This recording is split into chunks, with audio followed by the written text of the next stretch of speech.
పోలీసులు గుర్తుపెట్టుకోవాలి, ఈరోజు లోకేష్ చంద్రబాబు నాయుడు మాటలు విని రెడ్ బుక్ రాజ్యాంగాన్ని అమలు చేస్తున్న పోలీస్ ఆఫీసర్స్, ఇది మీరు అర్థం చేసుకోవాలి.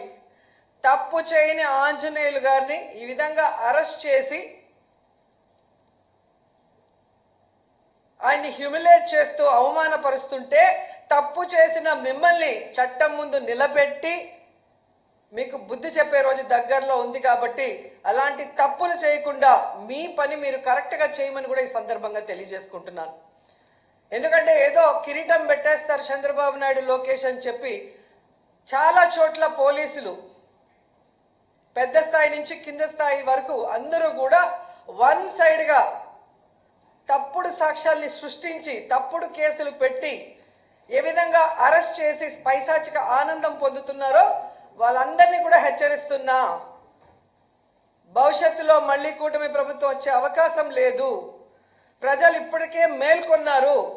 ఈ కూటమి ప్రభుత్వం వల్ల వాళ్ళు సర్వనాశనమైన విషయాన్ని వాళ్ళు గుర్తించారు.